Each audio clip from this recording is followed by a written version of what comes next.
ఈరోజు వీడియోలో ఏంటంటే ఇలాంటి వాటర్ టిన్ని ఏ విధంగా క్లీన్ చేసుకోవచ్చు అనేది చూపిస్తాను. ఈ పైన చూసారు కదా నాచు పట్టేసింది. సో ఇదంతా ఎలా నేను ఈజీగా క్లీన్ చేశాను అనేది చూపిస్తాను. ఫస్ట్ అయితే బాటిల్ క్లీన్ చేసుకునే బ్రష్ తీసుకున్నానండి. ఆ బ్రష్కి చివరి భాగంలో నేను స్టీల్ స్క్రబ్ అనేది అటాచ్ చేశాను. మామూలుగా ఇక్కడ నేను వీడియోలో చూపిస్తున్నట్టు అటాచ్ చేస్తే సరిపోతుందండి. ఏమి దారం అదేమి కట్టనవసరం లేదు. ఆటోమేటిక్గా అది అతుక్కునే ఉంటుంది. దాని తర్వాత నేను ఇక్కడ వీడియోలో చూపిస్తున్న విధంగా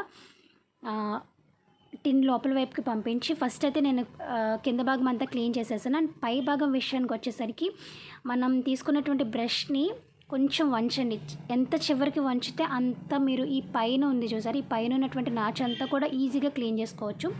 సో అందుకని ప్లాస్టిక్ కాకోకుండా మనం వంచడానికి ఈజీగా ఉండడానికి ఐరన్ టైప్ తీసుకుంటే బెస్ట్. అదేమి ఇరిగిపోదండి. కొంచెం స్ట్రాంగ్గా ఉన్నది తీసుకుంటే ఇరగకుండా ఈజీగా మనకి క్లీన్ అయిపోతుంది. ఎలాంటి సబ్బు కానీ సర్ఫ్ కానీ ఏమీ యూస్ చేయనవసరం లేదు.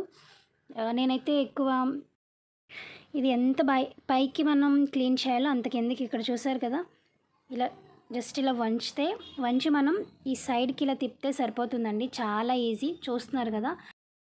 అండ్ మరీ ఎక్కువ మురికయ్యేంత వరకు వండకుండా 3-4 డేస్కి ఒకసారి ఇలా క్లీన్ చేసుకుంటే సరిపోతుందండి. బట్ ఎంత క్లీన్ చేసుకున్నప్పటికీ ఒక్కొక్కసారి మన ఇంట్లో లేనప్పుడు 4-5 డేస్ ఇంట్లో లేనప్పుడు అలాంటప్పుడు ఎక్కువ నాచు పట్టేస్తూ ఉంటుంది కదా. సో అలాంటప్పుడు మాత్రం ఇంకా తప్పదు, మనం ఖచ్చితంగా క్లీన్ చేయాల్సి ఉంటుంది. చూస్తున్నారు కదా, మీరు ఫస్ట్ చూసిన దానికి దీనికి చాలా డిఫరెంట్. మొత్తం కొంచెం కూడా నాచు ఉండకుండా మొత్తం క్లీన్గా మీకు క్లియర్ అయిపోతుంది. సో దీని తర్వాత ఆ వాటర్ అంతా కూడా మనం పంపేసుకొని నార్మల్ వాటర్తో వాష్ చేసేసుకోవడమే అండి.